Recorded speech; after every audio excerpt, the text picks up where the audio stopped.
আগামী পবিত্র ঈদুল আজহা উপলক্ষে কোরবানির পশুর হাট বসবে ঢাকা মেট্রোপলিটন এলাকায়। ঢাকা দক্ষিণ সিটি কর্পোরেশন এবং ঢাকা উত্তর সিটি কর্পোরেশন মিলিয়ে মোট 19টি হাট বসবে।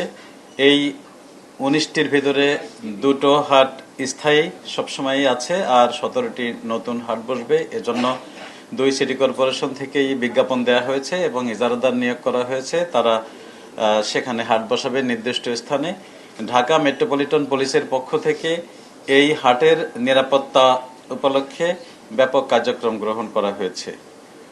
প্রথমত, যে সমস্ত হাটে গরু আসবে, আসার পথের নিরাপত্তা, হাটের যে স্থানে লেনদেন হবে, বেচাকেনা হবে সেখানকার নিরাপত্তা, এবং এরপরে বিকৃত টাকা নিয়ে যে গরুর মালিক তারা যে এখান থেকে চলে যাবেন সেটির নিরাপত্তা, এই সমস্ত বিষয় মিলে নিরাপত্তা পরিকল্পনাটি সাজানো হয়েছে। আমরা সকল গরুর হাটের যারা ইজারাদার তাদেরকে বলেছি তারা যেন তাদের হাটে যে সমস্ত গরু আসবে বিভিন্ন খামার থেকে বা বিভিন্ন অঞ্চল থেকে, সেই ট্র্যাকে তারা যেন সেই হাটের নামটি মোবাইল ফোন নাম্বার সহ লিখে দেয়, যাতে এক হাটের গরু অন্য হাটে যেতে না পারে। যদি সেটি যায় তাহলে তাদের বিরুদ্ধে, বা কেউ যদি জোর করে নেওয়ার চেষ্টা করে বা করে, তাহলে তাদের বিরুদ্ধে আইনগত ব্যবস্থা গ্রহণ করা হবে। এরপরে হাটে যাতে নিরাপদে বেচাকেনা হতে পারে সেজন্য আমাদের ইউনিফর্ম পুলিশ, সিভিল পুলিশ থাকবে। এছাড়া ড্রোন প্যাট্রোলিং এর ব্যবস্থা করা হয়েছে। সকল হাটে সিসিটিভি ক্যামেরার ব্যবস্থা করা হয়েছে।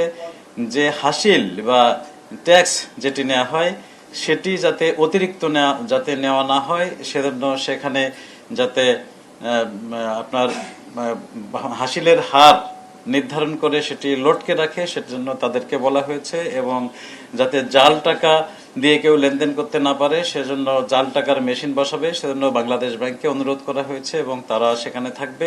এবং টাকা যাতে সহজে লেনদেন হতে পারে, যে নিকটতম ব্যাংকের বিভিন্ন শাখা সেখানে থাকবে, পুলিশ নিরাপত্তা দেবে এবং পুলিশেরও একটি করে ক্যাম্প সেখানে থাকবে।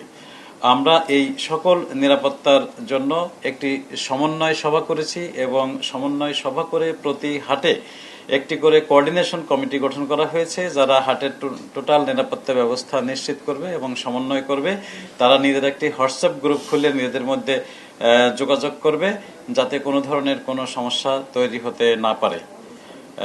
এছাড়া আমাদের যে সমস্ত জায়গায় নদী পথে গরু আসবে সেখানেও যে সমস্ত জায়গায় গরুর ট্রলার ভিড়বে সেখানে নৌ পুলিশ সেই এলাকায় টহলরত থাকবে এবং স্থলে ঢাকা মেট্রোপলিটন পুলিশের সদস্যরা থাকবে, যাতে জোর করে সেখান থেকেও ট্রলার থেকেও কেউ কোনো এক হাটের গরু অন্য হাটে নেওয়ার জন্য কোনো ধরনের অপতৎপরতা করতে সক্ষম না হয়। সকল হাটে যাতে নিরবচ্ছিন্ন বিদ্যুৎ ব্যবস্থা থাকে সেজন্য বিদ্যুৎ বিভাগকে অনুরোধ করা হয়েছে এবং তারা সে ধরনের ব্যবস্থা করার জন্য ইতিমধ্যেই আমাদের সাথে একমত হয়েছে।